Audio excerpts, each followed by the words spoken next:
iyo.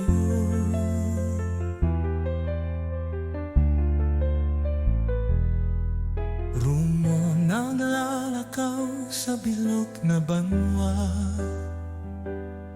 day mawaraan ngaran ko sa ngabil ninda.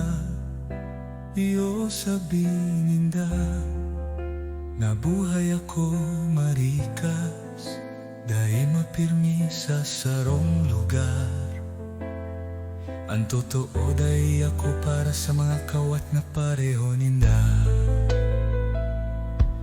Gusto kong makuha sa rong bagay na mas makusog kisa sa whiskey. Asing iyo ginibo ko, pero sa kada hadok niya sa sako, imbes na mapakusog ako, baliktad ang tinatao iyo. Gusto ko sanang magpadangat ng iba, na dahil magtatao nilabot sa puso ko. Gusto ko sanang magpadangat ng iba, na dahil ako gustong mawara sa sadiri ko. Asin mapalat ako kung makakuha ko minsarong bagay na labis sa banggiin.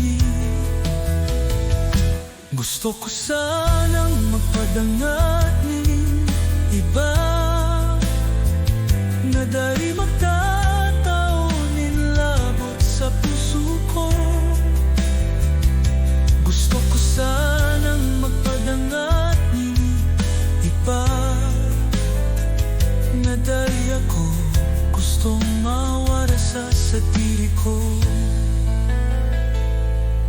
Asin mapalat ako kung makakuha ako minsarong bagay na labis sa banggiin.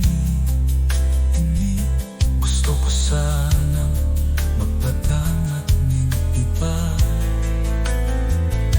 na dahil na-hipnotismo sa mga tanda ng tira.